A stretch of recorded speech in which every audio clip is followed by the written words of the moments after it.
So we'll do the chanting straight away as per usual. Keep your mind calm, concentrated while you recite the verses. Namo Tassa Bhagavato Arahato Sammasambuddhassa. Namo Tassa Bhagavato Arahato Sammasambuddhassa. Namo Tassa Bhagavato Arahato Sammasambuddhassa. Buddham saranam gacchami, Dhammam saranam gacchami, Sangham saranam gacchami, Dutayambi Buddham saranam gacchami, Dutayambi Dhammam saranam gacchami, Dutayambi Sangham saranam gacchami, Tatayambi Buddham saranam gacchami, Tatayambi Dhammam saranam gacchami, Tatayambi Sangham saranam gacchami. Namo Buddhaya, Namo Dharmaya, Namo Sanghaya, Namo Buddhaya, Namo Dharmaya, Namo Sanghaya, Namo Buddhaya, Namo Dharmaya, Namo Sanghaya. I take refuge until I am enlightened in the Buddha, the Dharma, and the Sangha. Through the positive potential I create by practicing the 6 paramitas, may I soon attain enlightenment in order to benefit all sentient beings. I take refuge until I am enlightened in the Buddha, the Dharma, and the Sangha. Through the positive potential I create by practicing the 6 paramitas, may I soon attain enlightenment in order to benefit all sentient beings. I take refuge until I am enlightened in the Buddha, the Dharma, and the Sangha. Through the positive potential I create by practicing the 6 paramitas, may I soon attain enlightenment in order to benefit all sentient beings. May all sentient beings have happiness and its causes. May they be free from suffering and its causes. May they never be parted from their happiness beyond suffering. May they abide in equanimity, free of bias, attachment to the near, and aversion from the far. I shall cause this. Great compassionate Buddha, please inspire me to be able to do so. Reverently, I prostrate with my body, speech, and mind, and present every clouds of every types of offerings, actual and mentally transformed. I confess all of my negative actions accumulated since beginningless time, and rejoice in all the virtues of all holy and ordinary beings. Please remain until cyclic existence ends, and turn the wheel of Dharma for all sentient beings. I dedicate the virtues of myself and others to the great enlightenment. However innumerable all sentient beings are, I vow to save them all. However inexhaustible my delusions are, I vow to extinguish them all. However immeasurable the Dharma teachings are, I vow to master them all. However endless the Buddha's way is, I vow to follow it completely. Om Mani Padme Hum. Om Mani Padme Hum. Om Mani Padme Hum. Tayata gati gati parasungati bodhi soha. Tayata gati parasungati bodhi soha. Tayata gati parasungati bodhi soha. So now get yourself ready for an inner smile through the practice of meditation. With meditation, we get to know our minds better, get to perceive more clearly what we need to adopt, such as the good qualities of mind, and what we need to abandon, such as our faults. So right now, just let go of the past. Don't worry about the future, and do the best you can to remain in this moment. So let's bring our mind to our body and release the tension all the way from the tips of the toes to the shoulders, to the tips of your fingers, and to the top of your head. Let go of worry, let go of anxiety, let go of expectation.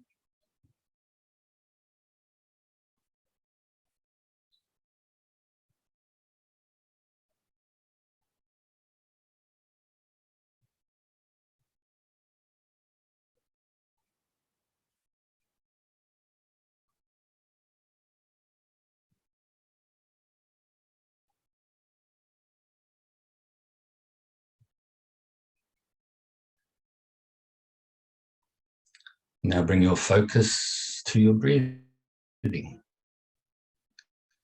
From nose all into your lungs, and then breathing out again. And if you would like, you can count the breaths, breathing in and breathing out as 1, and 2, up to 10, and then go back to 1. Don't go any further than 10. Otherwise, just focus on the feeling of the breath as you breathe in and out.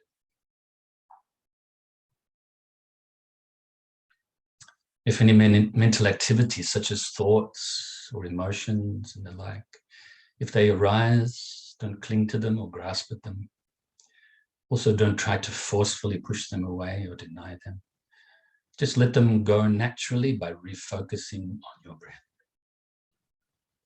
And it's likewise, if your mind becomes dull, refocus on your breath more brightly. Don't add any worries or disappointments or expectations to this. Just follow this method. Have confidence and trust in yourself and in the method. So let's practice like this in silence for a few minutes.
So now you can feel very pleased with yourself for engaging in this short practice, and fill yourself with universal loving kindness, with the great metta, maha metta, or in Sanskrit, maitri.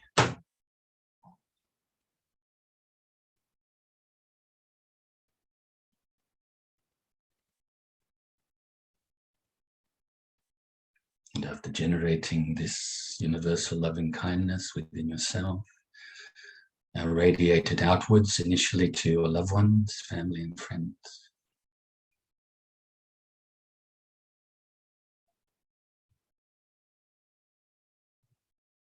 And also to strangers. And even those that you may find difficult or regard as enemies. May all of these people have happiness and its causes. May they be free from suffering and its causes. And may they be peaceful.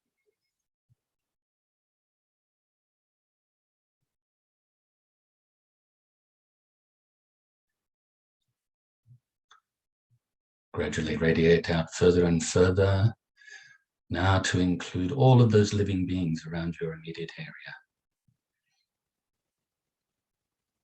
The living beings that live on the land, even under the land, fly through the air, live in the waters.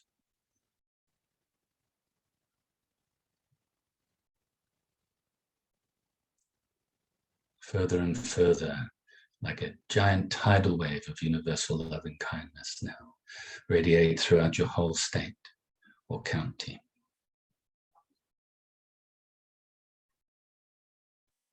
And other states and counties throughout your whole country. And other countries throughout the whole world. Initially, those you're familiar with and have an affinity towards. Also to those you don't know too much about. And even those countries, for whatever reason that you may have an aversion towards. Throughout the whole world, may all living beings throughout this whole planet be happy and have the causes of happiness. Be free from suffering and the causes of suffering. May they be peaceful.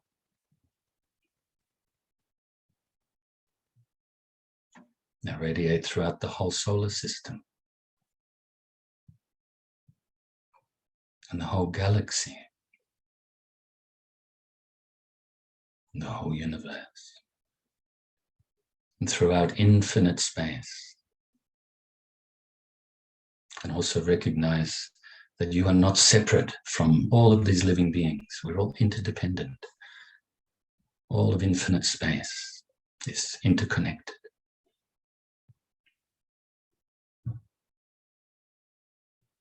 Now be present here and now as well to recite the dedication prayer. Due to this merit, may I soon attain the enlightened state of the Buddha, so that I may be able to liberate all sentient beings from their suffering. May the precious Bodhicitta not yet born arise and grow. May that born have no decline but increase forevermore. And may the precious view of Shunyata not yet born rise and grow. May that born have no decline but increase forevermore. And so I hope everybody is well today, staying safe, staying calm, positive attitude, and looking forward to this Dharma Talk. Of course, just in case there's people that have just joined for either for the first time or the first time in a while, we are covering the 6 paramitas, or commentary on the 6 transcendental perfections of generosity, morality, patience, effort, concentration, and wisdom. And we've already spoken about the first 5, so you can review the videos on the YouTube channel, my YouTube channel, Dharmacharya Andrew Williams YouTube channel, or you can scroll on Facebook and have a look at those teachings from these previous classes, going back to about July last year, July. Then we already have spoken about the wisdom tools of hearing or studying and of reflection or contemplation, and just started on the wisdom tool of meditation last week. But these are all interconnected, really. So we'll go back and talk about different aspects of these as well today, as well as next week, and probably end of next week or the week after. We will finish up on this commentary on the 6 paramitas, but I may take another week, like I mentioned, just to summarize a little bit and conclude a little bit before we go on to the next lot of classes that will be questions and answers. So the questions that you guys have sent to me, I will endeavor to answer those questions for the benefit of all of you. And then after that, we will start the next subject, which will be the 8 verses of thought transformation, which actually comes from the Tibetan tradition. Okay, but that'll, like I said, I won't rush anything, and so that'll take some time to get into that. Okay, so back to my notes, so I don't forget any aspect. Just reiterating what I mentioned to you last week. I started the class last week by saying there is no east, no west, no north, no south, no intermediate directions, in other words, northeast and so forth. There's no nadir, in other words, below. There's no zenith, in other words, above. These are all interconnected, everything. None of these have a separate self-identity. This comes, I remind you, from a question I had a few years ago, saying do Western and Buddhists want to hear the Dharma and practice the Dharma in a Western way? And it got me to ask myself, and then write an article on it about where is East, where is West? You know, you think about it now. I'm sitting here at Phillip Island, looking pretty much to the south, if there's a wall there actually, but you look this way, and that's actually west, that's east. But if I was over there, then where I'm sitting now would also be part of the east, and vice versa with the west. Okay, just like the horizon, and some of you may have heard this teaching that I've given before, and it's related to, I guess you say a quote I came up with years ago, of course inspired by the Buddhist teachings, and that is, there is enlightenment, but no enlightenment is there. In other words, if you use your finger to explain that teaching, even though it's still conceptual and still dualistic thinking really, but looking here, there is enlightenment. So enlightenment is already in your own mind.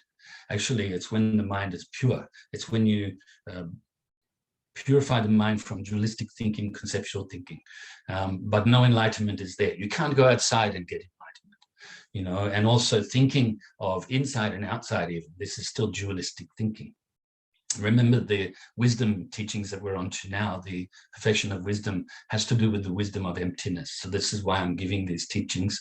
And as they come into my mind, I wasn't going to say this one actually about the horizon, but as they come into my mind, top of my head, I will just share them with you in between some of the notes that I have prepared a couple of weeks ago.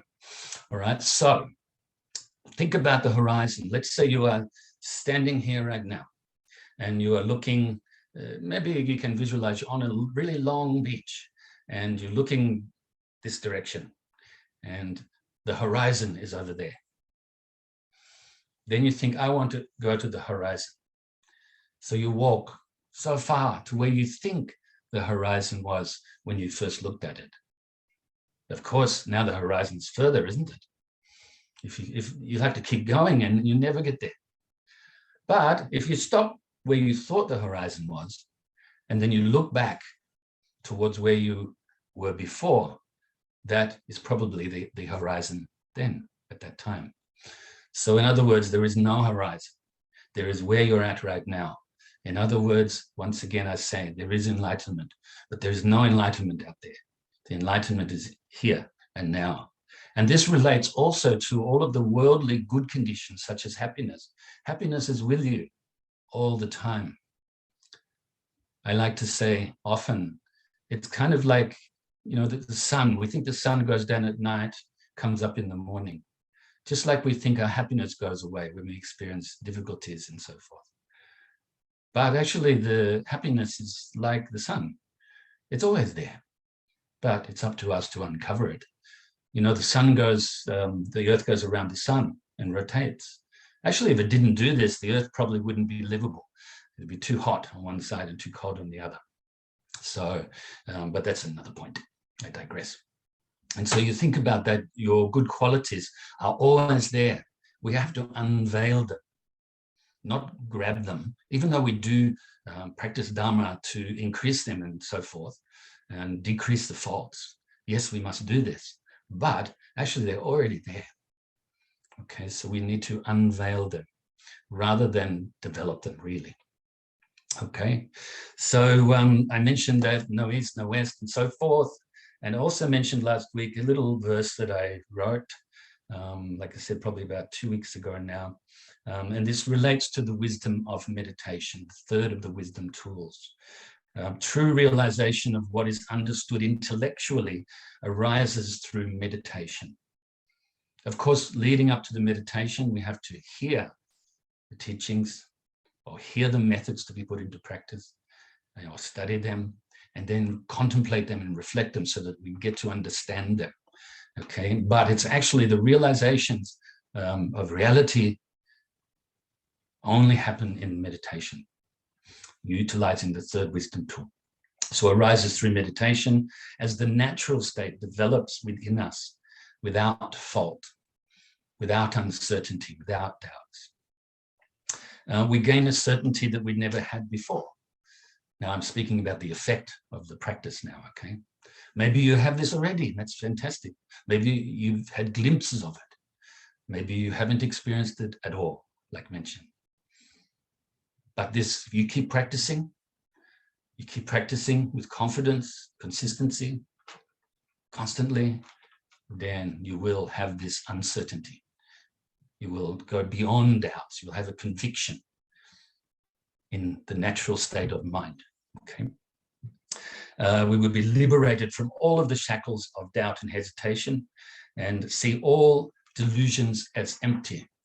So all of our mental afflictions, you know, the 3 poisons of ignorance, attachment, aversion, which when we add another 3 become the 6 root delusions, the doubt, the pride and the wrong views, the 20 secondary afflictions, and then all of the other mental afflictions that arise from these 26 mental afflictions. We get to perceive them as empty. Even if we still have them, we still have the habitual tendency to have them arise and to even act upon them. We will start to teach ourselves these are all empty of self-nature. They can be purified. And I gave you the example last week and I'll give it again now. And that is the window pane. You buy a window pane, it's just a window pane. It doesn't come dirty or clean. It's just a window pane. Just like the awakened mind, the enlightened mind. It's no for or against or this or that, no duality whatsoever. But let's say we want right now, because we have these delusions or because the window has dirt on it, we must clean the window. Sometimes the dirt is easy to get rid of, just with a little bit of effort and water.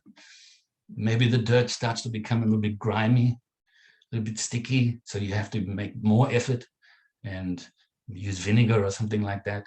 Just as we must make more effort sometimes to purify our mind when the mental afflictions rise and are acted upon. Sometimes, you know, the gross aspects of them, the easy to perceive aspects, we can purify them at that moment, you know, or you can at least let them go at that moment. But the more subtle parts of them may be more difficult to uproot. Okay, so you must make a little bit more effort by doing this. So the window is already clean. The mind is already enlightened, you can say, using these words for convention, for convenience. And so, but we still, right now, like I said, we have to clean the window so that we can see through it, so that we can see clearly and perceive clearly, just like with the mind. We get now to have the chance of perceiving these mental afflictions as empty. We can also get to the stage seeing or perceiving external objects perceived through the 5 senses as like a dream, like an illusion. They just come and go. They are also empty of self-nature. Think about that now. If you think in every experience we have, I'll use the faculty or the sense of seeing. We see physical objects, and then we have a conscious moment of that, right? So you see with your eyes, and right now I'm seeing images of you guys on the screen of the computer. So that's the object that I'm seeing. But without the seeing and without the consciousness, it doesn't exist by itself, right? So we can start to perceive all of these things, all of the things you see, the wall above here, the window here, everything is empty of self-nature. Also, another way to look at it is everything is constantly changing. So how could it have a self? Otherwise, the self just changed, all right? And also, we can get to perceive even the subject here. So this is like subject and object. Even ourself and our ability to see, we can perceive this as also empty of self-nature. Initially, this leads to less clinging, less self-centeredness, and so forth. Eventually lead to the wisdom of emptiness, the perfection of wisdom. Consciousness also is like this. Every conscious moment comes and goes, doesn't it? This conditioned consciousness. Just go back to the window again. Just like the window right now is getting more dust on it. You can't see it, but it is. And then eventually it gets so much that you can't see through it properly and you will want to clean it. It's like this with the mind as well, consciousness. Okay, so, and it is likewise with the hearing. We have ears to hear and we hear sounds. Then we have a conscious moment of that. We perceive it.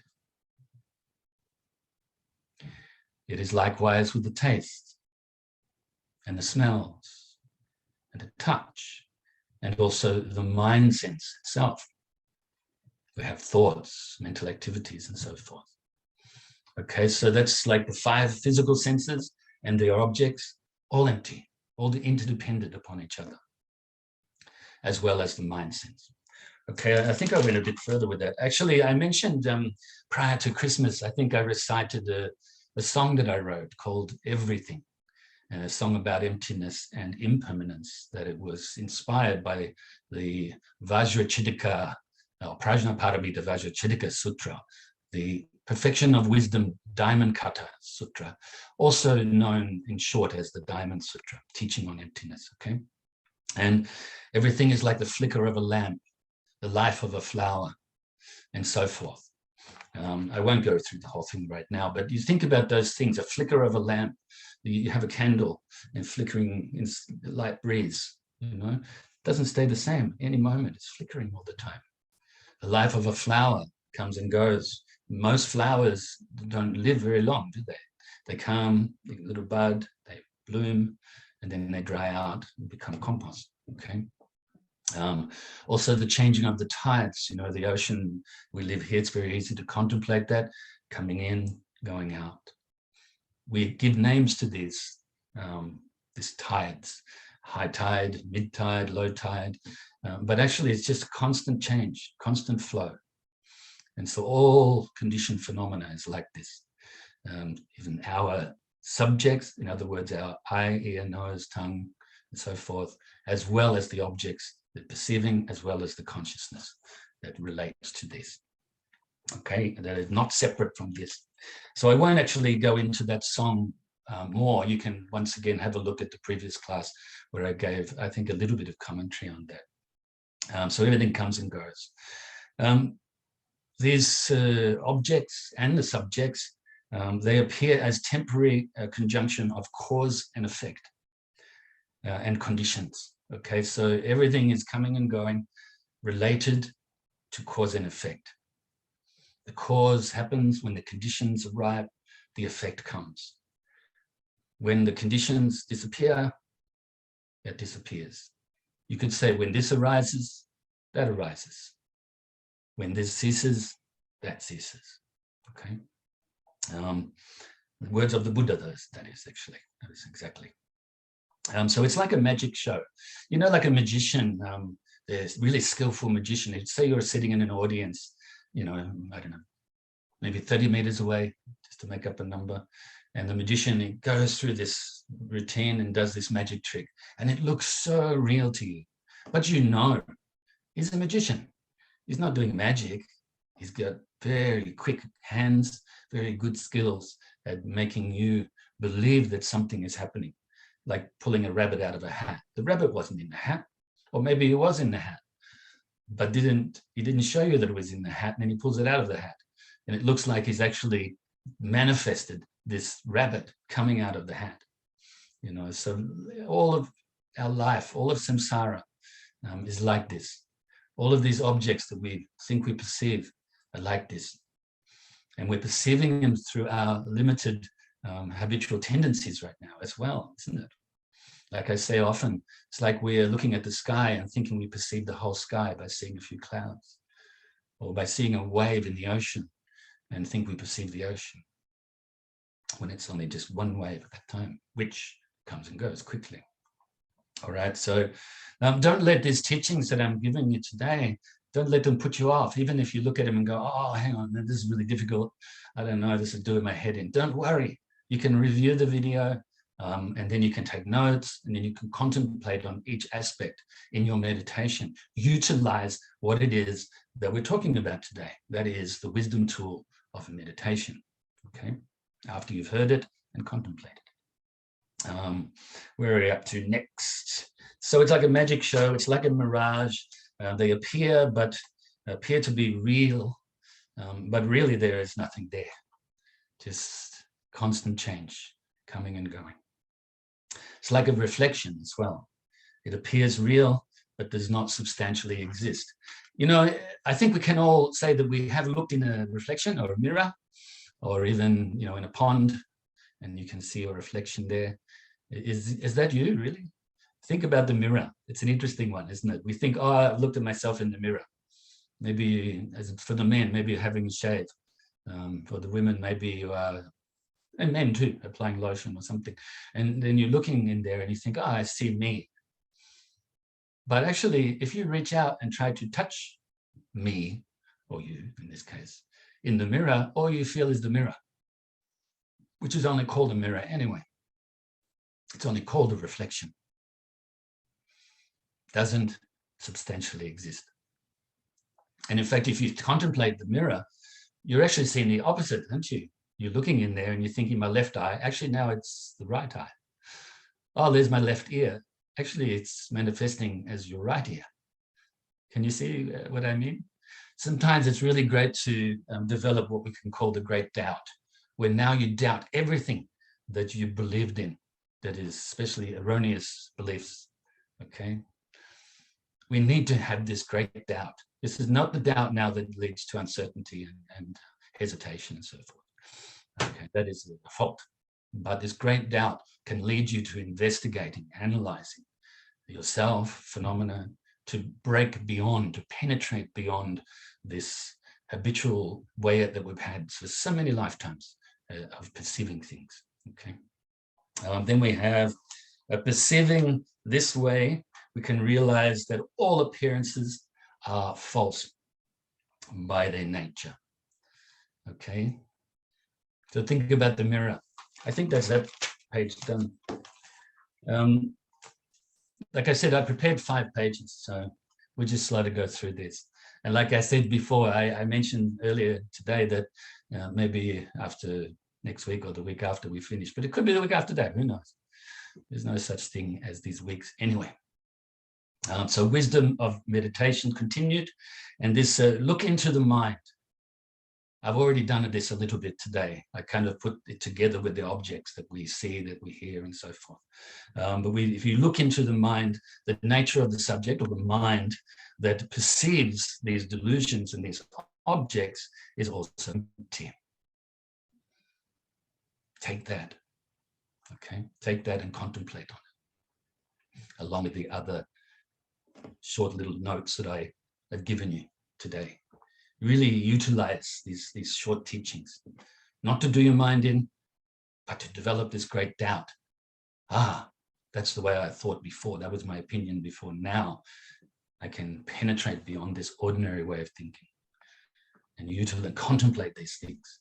And then you yourself will understand. Okay. Initially, indirectly, then eventually directly. The concept of subject and object subsides when we get to this stage. Everything interconnected, everything empty of independence, or a lack of connection. Non-duality of mind and objects subside or subsides.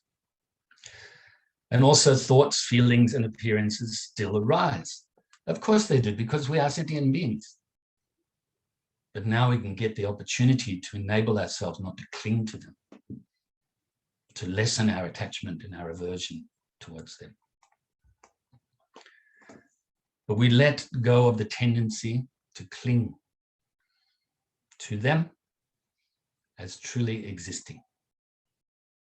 We have the tendency to believe that all things that we perceive outside, as well as our own mind, as existing, okay, as existing substantially. But now we get the opportunity to let go of that clinging, okay? Likewise with the subject. So transcendent wisdom is to leave the mind in the clear realization of this non-dual nature of reality. That's the goal. Oh, 1 minute. Lucky I looked. I was getting carried away. I guess there are too many words, maybe today. Maybe I should have stayed silent the whole class. Wouldn't that be funny? I joked years ago when I was doing the radio show, Voice of Faith. I joked one time at the start of a 1-hour show that today we're going to talk about silence with silence. And the whole 60 minutes there'd be nothing.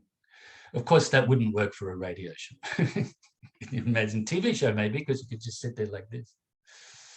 Okay, so hopefully, once again, review the class and utilize some of these teachings, whichever ones you find pleasing for yourself right now, and contemplate on them, and then meditate and absorb your mind with your understanding. I rejoice in your goodness as always. Really encourage you to study, practice, and share the Dharma to the best of your abilities, and keep really safe, okay? Look after yourself and others around you as well.